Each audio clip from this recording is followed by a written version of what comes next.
വീട്ടിൽ എങ്ങനെ ഉണ്ടാക്കുന്നത് ആണ് ഇന്ന് വീഡിയോ കാണിക്കാൻ പോകുന്നത്. 3 ടൈപ്പിലാണ് ഉണ്ടാക്കുന്നത് നമ്മൾ മയോണൈസ്. നല്ല പെർഫെക്റ്റ് മയോണൈസ് നമുക്ക് വീട്ടിലുണ്ടാക്കാം, കടയിൽ നിന്ന് വാങ്ങിക്കേണ്ട ആവശ്യമില്ല. നല്ല പെർഫെക്റ്റ് ടെക്സ്ചറും ഫ്ലേവറും ഉള്ളതുണ്ട്. മയോണൈസ് നമുക്ക് കുറച്ച് ഡിഫറെൻറ്റ് ഫ്ലേവേഴ്സിലും ഉണ്ടാക്കാനും പറ്റും. അപ്പോൾ നമുക്ക് നോക്കാം. അപ്പോൾ മയോണൈസ് ഉണ്ടാക്കാൻ വേണ്ടിയിട്ട് മെയിനായിട്ട് വേണ്ട ഇൻഗ്രീഡിയൻസ് ആണ് മുട്ട, ഓയിൽ, എന്തെങ്കിലും ഒരു ആസിഡ്, ലെമൺ ജ്യൂസ് അല്ലെങ്കിൽ വിനെഗർ, പിന്നെ ഫ്ലേവറിങ്.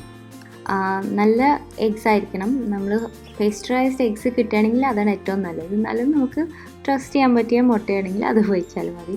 പിന്നെ ഓയിലും കുറച്ച് വെറൈറ്റീസ് യൂസ് ചെയ്യാം. അപ്പോൾ ഇവിടെ ഞാൻ കാണിക്കുന്ന റെസിപ്പി നല്ല കടയിൽ നിന്ന് വാങ്ങിക്കുന്ന മയോണൈസ് കിട്ടാൻ വേണ്ടിയിട്ടുള്ള റെസിപ്പിയാണ്. പിന്നെ 3 ടൈപ്പിൽ, ബ്ലെൻഡറിൽ അല്ലെങ്കിൽ ഇതുപോലത്തെ ചെറിയ പ്രോസസ്സറിൽ, അല്ലെങ്കിൽ ഹാൻഡ് ഹെൽഡ് ഇമർഷൻ ബ്ലെൻഡർ ഇതുപോലെ. അപ്പോൾ നിങ്ങളുടെ ഏത് ഗാഡ്ജറ്റ് ആണെന്ന് വെച്ചാൽ അതിലുണ്ടാക്കാൻ പറ്റും. അപ്പോൾ നമുക്ക് നോക്കാം. പെർഫെക്റ്റ് മയോണൈസിൻ്റെ പ്രോസസ്സ് എന്ന് വെച്ചാൽ അതിൻ്റെ ഇമൾസിഫിക്കേഷനാണ്. ഈ ഓയിലും എഗ്ഗും അതിൻ്റെ ലിക്വിഡ് രണ്ടും കൂടി മിക്സ് ചെയ്ത് അതിങ്ങനെ തിക്കനാവണം, ആ സോസ് ആവണം. അതിന് 2-3 കാര്യങ്ങൾ പ്രത്യേകിച്ചും നോട്ട് ചെയ്യാനുണ്ട്. അതൊന്ന് ശ്രദ്ധിച്ചാൽ മതി. നല്ല പെർഫെക്റ്റ് മയോണൈസ് നമുക്ക് ഉണ്ടാക്കാം. അപ്പോൾ ഏറ്റവും ആദ്യം നമ്മൾ നോക്കുന്നത് ബ്ലെൻഡർ മെത്തഡാണ്. ബ്ലെൻഡർ, ഇതുപോലത്തെ ബ്ലെൻഡർ ജാറ്, ഇങ്ങനത്തെ ജാറ് യൂസ് ചെയ്യുകയാണെങ്കിൽ മുടിയിൽ ഇതുപോലൊരു ഓട്ടമുള്ള ടൈപ്പ് ജാറ് യൂസ് ചെയ്യണം. കാരണം നമുക്ക് ഓയിൽ പോർ ചെയ്യാനുള്ളതാണ്. പിന്നെ നമ്മൾ ഈ റെസിപ്പിക്ക് മെയിനായിട്ട് യൂസ് ചെയ്യുന്നത് ഒരു എഗ്ഗ്, 3 വേർഷൻസ് ഉണ്ടാക്കുന്ന എല്ലാത്തിലും ഒരു എഗ്ഗാണ് യൂസ് ചെയ്യുന്നത്. അപ്പോൾ ക്ലാസിക് മയോണൈസ്, ശരിക്കുള്ള ആദ്യത്തെ മയോണൈസ് എന്ന് വെച്ചാൽ എഗ് യോക്ക് മാത്രമേ യൂസ് ചെയ്യുള്ളൂ, മുട്ടയുടെ മഞ്ഞ. പക്ഷേ മുട്ടയുടെ ഫുൾ എഗ്ഗ് യൂസ് ചെയ്യുമ്പോൾ ഇമൾസിഫിക്കേഷൻ, അതിൻ്റെ തിക്കനിങ്, ആ സോസ് ഉണ്ടാക്കാൻ കൂടുതൽ എളുപ്പമാണ്. നല്ല ഫ്ലേവറുള്ള മയോണൈസ് കിട്ടുകയും ചെയ്യും. എഗ് യോക്ക് മാത്രം വെച്ചിട്ടുണ്ടാക്കുന്ന മയോണൈസ് നമ്മൾ മലയാളികൾക്ക് അത്രയ്ക്ക് ഇഷ്ടപ്പെടാറില്ല. അപ്പോൾ ആദ്യം നമ്മൾ ഒരു എഗ്ഗാണ് ആഡ് ചെയ്യുന്നത്. കഴിയുന്നതും വലിയ ഒരു മുട്ട ആഡ് ചെയ്യണം. അപ്പോൾ ബ്ലെൻഡർ നല്ല ഡ്രൈ ആയിരിക്കണം, നല്ല ക്ലീൻ ആയിരിക്കണം. മുമ്പ് നമ്മൾ ചെയ്ത വല്ല മിക്സി യൂസ് ചെയ്തതിൻ്റെ ഓയിലോ എന്തെങ്കിലും റെസിഡ്യൂ ഉണ്ടെങ്കിൽ അത് നന്നായിട്ട് കഴുകി പോയിട്ടുണ്ടാവണം. ചെറിയ ചൂടുവെള്ളത്തിൽ കഴുകിയതിന് ശേഷം ഡ്രൈ ആക്കിയ ബ്ലെൻഡറാണ് ഇതിലായിരിക്കും നല്ല റിസൾട്ട് കിട്ടുന്നത്. പിന്നെ ശ്രദ്ധിക്കേണ്ട ഒരു കാര്യം എന്ന് വെച്ചാൽ, നമ്മൾ മുമ്പ് ഈ ബ്ലെൻഡർ ജാറ് എന്തെങ്കിലും ആവശ്യത്തിന് യൂസ് ചെയ്തിട്ടുണ്ടെങ്കിൽ ചിലപ്പോൾ ജാറ് ചൂടായിരിക്കും, അതിൻ്റെ അടിഭാഗം, ആ ബ്ലേഡ് കറങ്ങുന്നിടത്ത്. ഇത് പാടില്ല. നല്ല കൂൾ ജാർ വെച്ചിട്ട് വേണം തുടങ്ങാൻ. അപ്പോൾ നല്ല ക്ലീൻ ഡ്രൈ ജാറിലേക്ക് നമ്മൾ ഒരു എഗ്ഗ് ഇട്ടു. ഇനി ഇടാൻ പോകുന്നത് വിനെഗർ ഏത് ടൈപ്പും യൂസ് ചെയ്യാൻ പറ്റും. ഞാനിവിടെ യൂസ് ചെയ്യുന്നത് സാധാരണ ഡിസ്റ്റിൽഡ് വൈറ്റ് വിനെഗർ. 1 ടേബിൾ സ്പൂണിനേക്കാളും കുറച്ച് കുറവ് മതി. കൂടിപ്പോവേണ്ട വിനെഗർ, അതിൻ്റെ ടേസ്റ്റ് നന്നാവില്ല. പിന്നെ 1/4 ടീസ്പൂൺ ഉപ്പ്. ആദ്യം എപ്പോഴും ഉപ്പ് കുറവ് ചേർത്താൽ മതി, പിന്നീട് വേണമെങ്കിൽ ചേർക്കാം. പിന്നെ ഈ വേർഷനിൽ നമ്മൾ മസ്റ്റർഡ് പൗഡർ ആഡ് ചെയ്യുന്നുണ്ട്. മസ്റ്റർഡിൻ്റെ ഫ്ലേവർ മയോണൈസിൽ എപ്പോഴും കിട്ടാറുള്ളതാണ്. 1/4 ടീസ്പൂൺ ഡ്രൈ മസ്റ്റർഡ് ഉണ്ടെങ്കിൽ അതാണ് ഏറ്റവും നല്ലത്.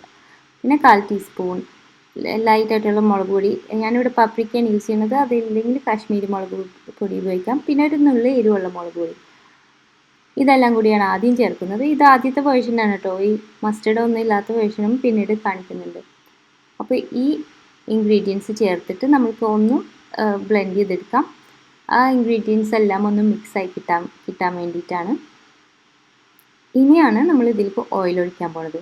1 കപ്പ് 240 മില്ലി സാലഡ് ഓയിൽ, അല്ലെങ്കിൽ വെജിറ്റബിൾ ഓയിൽ, കോൺ ഓയിൽ, സൺഫ്ലവർ ഓയിൽ, ഇങ്ങനത്തെ ഓയിൽസൊക്കെയാണ് ഞാൻ യൂസ് ചെയ്യാറ്. ഒരു ഫണലിൽ നമ്മൾ ഇട്ട് കൊടുത്തിട്ടുണ്ട് ആ മിക്സിയുടെ ഓട്ടയുടെ ഉള്ളിൽ. അപ്പോൾ എണ്ണ തെറിക്കില്ല. എന്നിട്ട് ഇതുപോലെ വളരെ നേരിയതായിട്ട് ഒരു സ്ട്രീമിൽ ഓയിൽ ഒഴിക്കുമ്പോഴാണ് ഈ ഇമൾസിഫിക്കേഷൻ പ്രോസസ്സ് നന്നാവുന്നത്. ആ ക്രീമിനെസ് കിട്ടാൻ ഒറ്റയടിക്ക് ഓയിൽ ഒഴിച്ചാൽ ബ്ലെൻഡർ മെത്തേഡിൽ അത് അത്ര നന്നാവില്ല, സ്പ്ലിറ്റ് ചെയ്യും, ഒരു എണ്ണമയം വല്ലാണ്ട് കൂടും. അപ്പോൾ ആ നല്ല ക്രീമി സോസ് പോലെ കിട്ടണമെങ്കിൽ ഇതുപോലെ നൂല് പോലെ ചേർക്കുന്നതാണ് എപ്പോഴും റെക്കമെൻഡ് ചെയ്യുന്നത്. അപ്പോൾ ഓയിലിൻ്റെ ഒരു 1/4 ഭാഗം പതുക്കെ ഒഴിച്ചതിന് ശേഷം നമുക്കിതിലേക്ക് 1 ടീസ്പൂൺ തണുത്ത നാരങ്ങ നീരും കൂടി ചേർക്കണം. ആ ഇമൾസിഫിക്കേഷൻ പ്രോസസ്സ് ഒന്നും കൂടി നന്നാവും, ഒന്നും കൂടി പെട്ടെന്ന് കട്ടി വയ്ക്കും. അതുപോലെ ആ ഫ്ലേവർ കുറച്ചും കൂടി നല്ലതാണ്. പിന്നെയും വിനെഗർ ചേർക്കുന്നതിനേക്കാളും നല്ലത് ഇതാണ്. അപ്പോൾ അവസാനം ആകുമ്പോൾ നമുക്ക് കേൾക്കാം ബ്ലെൻഡറിൻ്റെ സൗണ്ട് ഭയങ്കര ശക്തിയുള്ള സൗണ്ടായിരിക്കും. അത് ആ സോസ് കട്ടി വയ്ക്കുമ്പോഴാണ്, ആ ബ്ലേഡ് കറങ്ങാനുള്ള ബുദ്ധിമുട്ട് കൊണ്ടാണ് ആ സൗണ്ടിൻ്റെ വ്യത്യാസം. പിന്നെ ബ്ലെൻഡർ ഏറ്റവും ഹൈ സ്പീഡിലാണ് കേട്ടോ ഞാൻ റൺ ചെയ്തിരുന്നത്. അപ്പോൾ ഇപ്പോൾ നോക്കുമ്പോൾ നല്ല മയോണൈസ് കറക്റ്റ് ആയിട്ടുണ്ട്. മസ്റ്റർഡ് ചേർത്ത മയോണൈസ് നല്ല ക്രീമി ആയിരിക്കും, നല്ലൊരു ഫ്ലേവറാണ്. മറ്റേ ക്രീം മസ്റ്റർഡിനേക്കാളും എനിക്കിഷ്ടം ഡ്രൈ മസ്റ്റർഡ് ഉണ്ടെങ്കിലാണ്. അത് കിട്ടാനില്ലെങ്കിൽ സാരമില്ല. പിന്നെ പഞ്ചസാര ഒരു 1/4 ടീസ്പൂൺ പഞ്ചസാര ചേർക്കണം. ആ കടയിലത്തെ മയോണൈസിന് എപ്പോഴും ഒരു നുള്ളു മധുരം ഉണ്ടാവും. മധുരം കൂടി പോകണ്ട, പക്ഷെ കുറച്ച് വേണം. അതുപോലെ തന്നെ ഒരു ഇത്തിരി കുരുമുളക് പൊടി. അപ്പോൾ ഇതാണ് നമ്മുടെ ഫസ്റ്റ് മയോണൈസ്. ഇതൊരു ക്ലാസിക് മസ്റ്റർഡ് ചേർക്കുന്ന മയോണൈസാണ്. പല ബർഗേഴ്സിലും ഒക്കെ ചേർക്കാൻ വളരെ നല്ല ടേസ്റ്റാണ്. അപ്പോൾ ഇതാണ് നമ്മുടെ ആദ്യത്തെ മെത്തേഡ്. ഇനി നമുക്ക് അടുത്ത വെറൈറ്റി കാണിക്കുന്നത് ചെറിയ പ്രോസസ്സറുകളാണ്. ഈ ചോപ്പർ എന്ന് പറഞ്ഞിട്ട് കിട്ടുന്ന ഈ ചെറിയ പ്രോസസ്സർ ഒരുപാട് പേരുടെ കയ്യിലുണ്ടല്ലോ. അപ്പോൾ അടുത്തത് ഇതിൽ കാണിക്കാം നമുക്ക് എങ്ങനെയാണ് മയോണൈസ് ഉണ്ടാക്കുന്നതെന്ന്. സെയിം നമ്മൾ ഒരു മുട്ട, 1 കപ്പ് ഓയിൽ, ഇതൊക്കെ സെയിം ആണ് കേട്ടോ. മുമ്പത്തെ പോലെ തന്നെ ഡ്രൈ ഈ ചോപ്പറിലേക്ക് ഒരു മുട്ട, 1/4 ടീസ്പൂൺ മസ്റ്റർഡ് പൗഡർ, ഇതിലെങ്കിലും ഒഴിവാക്കാം. അതുപോലെ തന്നെ ഇതിന് പകരം നമുക്ക് മസ്റ്റർഡിൻ്റെ സോസും യൂസ് ചെയ്യാം.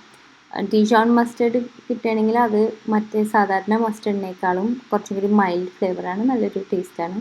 മസ്റ്റർഡ് ഇല്ലാത്തവർ അത് മുഴുവനായിട്ട് ഒഴിവാക്കിക്കോളൂ. പിന്നെ നേരത്തെ പോലെ തന്നെ 1 ടേബിൾ സ്പൂണിനേക്കാളും കുറച്ച് കുറവ് വിനിഗർ, എന്നിട്ട് കുറച്ച് ഓയിൽ ഒഴിച്ചു കൊടുക്കാം. ഈ പ്രാവശ്യം നമ്മൾ കുറച്ച് ഓയിൽ ഒഴിച്ചു കൊടുക്കുന്നുണ്ട്. എന്നിട്ട് ഒന്ന് ബ്ലെൻഡ് ചെയ്ത് നന്നായിട്ട് മിക്സ് ചെയ്യണം.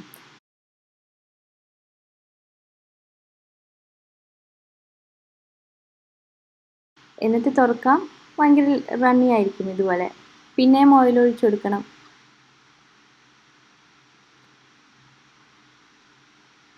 അങ്ങനെ പിന്നെയും കറക്കാം. അങ്ങനെ ഒരു 4 പ്രാവശ്യമൊക്കെ ആയിട്ടാണ് നമ്മൾ ഓയിൽ ചേർക്കുന്നത്. ഇതേപോലെ തന്നെ കുറച്ചും കൂടി കട്ടി വെച്ചതിന് ശേഷം അടുത്ത അഡീഷൻ. ഇപ്പോൾ കണ്ട കളർ മാറി തുടങ്ങുന്നുണ്ട്, കുറച്ചും കൂടി ലൈറ്റായി തുടങ്ങി. പിന്നെ കുറച്ചും കൂടി ഓയിൽ.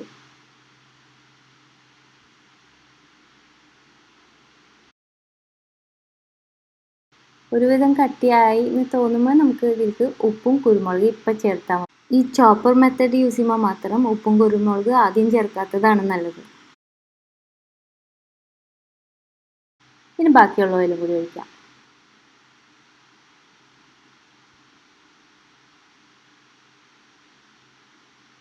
ഈ ചോപ്പർ മെത്തേഡിൽ ആദ്യം തന്നെ ഉപ്പ് ചേർക്കരുതെന്ന് പറയും. കാരണം മുട്ടേനായിട്ട് ഉപ്പ് ചേർക്കുമ്പോൾ സ്പ്ലിറ്റ് ആവാൻ കൂടുതൽ ചാൻസ് ഉണ്ട്. അതുകൊണ്ടാണ് നമ്മൾ ഉപ്പും കുരുമുളകും അവസാനം ചേർക്കുന്നത്. എന്നിട്ട് ഇപ്പോൾ ആയിട്ടുണ്ട്, പക്ഷെ അതിനൊരു ചെറിയൊരു എണ്ണമയം. അപ്പോൾ അത് കളയാൻ വേണ്ടിയിട്ട് ഒരു നുള്ളു തണുത്ത വെള്ളം, ഒരു നുള്ളു വെള്ളം ഒഴിച്ചിട്ട് ഒന്നും കൂടി അടിക്കുമ്പോൾ നല്ല പെർഫെക്റ്റായിട്ട് സെറ്റായ നല്ല മയോണൈസ്, നല്ല ക്രീമി, നല്ല പെർഫെക്റ്റ് മയോണൈസ്. അപ്പോൾ ഇതാണ് നമ്മുടെ സെക്കൻഡ് വേർഷൻ.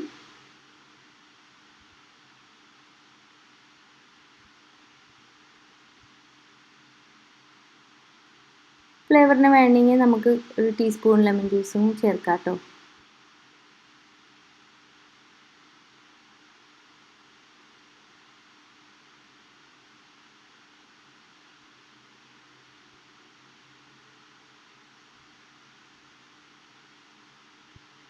ഇത് ഫ്രിഡ്ജിൽ വെച്ചതിന് ശേഷം ഒന്നും കൂടി കട്ട് ചെയ്യാം. ഇപ്പോൾ തന്നെ നല്ല ക്രീമിയാണ്. ഇനി നമ്മൾ ഈ ഇമേഴ്ഷൻ ബ്ലെൻഡർ മെത്തഡാണ് നോക്കുന്നത്. ഏറ്റവും സിമ്പിളായിട്ട് എനിക്ക് തോന്നിയിരിക്കുന്നത് ഈ മെത്തേഡ് തന്നെയാണ്. ഇമേഴ്ഷൻ ബ്ലെൻഡർ ഉള്ളവർ എന്തായാലും മയോണൈസ് ഉണ്ടാക്കുമ്പോൾ ഇത് തന്നെ എടുത്താൽ മതി, വളരെ സിമ്പിളാണ്. അപ്പോൾ ഇവിടെ നമ്മൾ മസ്റ്റേർഡ് ഒന്നും യൂസ് ചെയ്യണില്ല. സെയിം ഒരു മുട്ട ചേർത്ത് കൊടുക്കാം. അതിൻ്റെ കപ്പ് ഡ്രൈ ആണ്. 1 ടേബിൾ സ്പൂണിനേക്കാളും കുറച്ച് കുറവ് വിനിഗർ. ഇതിലേക്ക് നമുക്ക് ഉപ്പ് ഇപ്പോൾ ഇട്ട് കൊടുക്കാം. ഇമേഴ്ഷൻ ബ്ലെൻഡർ ആകുമ്പോൾ മറ്റേ ഉപ്പ് മുട്ടേനെ സ്പ്ലിറ്റ് ചെയ്യണ പ്രശ്നം വരുന്നില്ല. ഉപ്പ് കുരുമുളകും കുറച്ച് ഇട്ടിട്ടുണ്ട് കേട്ടോ. എന്നിട്ട് കുറച്ച് ഓയിൽ ആദ്യം ഇട്ട് കൊടുക്കുക, ഒരു സ്പൂണോ 2 സ്പൂണോ. എന്നിട്ട് ആദ്യം ഒന്ന് ബ്ലെൻഡ് ചെയ്ത് തുടങ്ങാം. നമുക്ക് ആ കളറ് മാറി പതഞ്ഞ് ഇങ്ങനെ നന്നായിട്ട് പതഞ്ഞ് വരണം. അപ്പോൾ നമുക്ക് ബാക്കിയുള്ള 1 കപ്പ് ഓയിലിൻ്റെ ബാക്കിയുള്ളത് പതുക്കെ ഇങ്ങനെ ഒഴിച്ചുകൊണ്ട് ഇരിക്കാം. മറ്റേ കൈ വെച്ചിട്ട് ബ്ലെൻഡ് ചെയ്തുകൊണ്ടിരിക്കാം. ബ്ലെൻഡ് ചെയ്യുമ്പോൾ ഇമേഴ്ഷൻ ബ്ലെൻഡർ മുകളിലേക്കും താഴത്തേക്കും ഒന്ന് ഇണക്കിക്കൊണ്ടേയിരിക്കണം.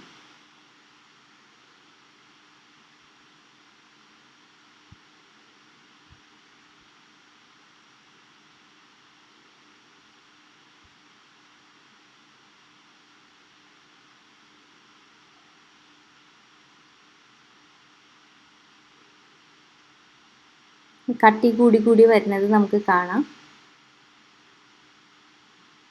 ഏറ്റവും അവസാനം ഒരിത്തിരി വെള്ളം, നേരത്തെ പോലെ തന്നെ ഈ വെള്ളം ഏറ്റവും അവസാനം ചേർക്കുന്നത് കൂടി ഒരു എണ്ണമയം ഉണ്ടാവും ആ സോസിന്. അത് ഈ വെള്ളം പെട്ടെന്ന് ചേർത്തിട്ട് ഒന്നും കൂടി ഫൈനൽ ബ്ലെൻഡ് ചെയ്യുമ്പോൾ അത് പോവും, ഒന്നും കൂടി സെറ്റാവും. ഇത് പല സോസസ് ഉണ്ടാക്കാൻ യൂസ് ചെയ്യുന്ന ഒരു മെത്തഡാണ്.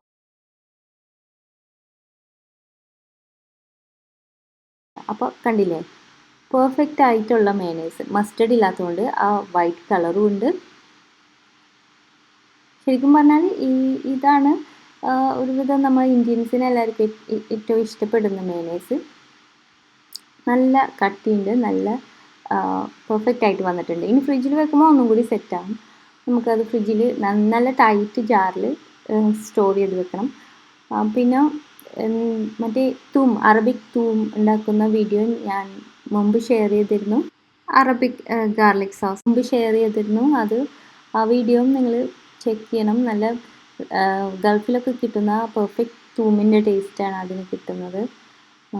നിങ്ങൾ ട്രൈ ചെയ്ത് നോക്ക്. അപ്പോൾ ഇവിടെ നമ്മൾ 3 ടൈപ്പ് മയോണൈസ് ഉണ്ടാക്കി. നിങ്ങൾക്ക് ഏത് വേണമെങ്കിലും ഉണ്ടാക്കാം.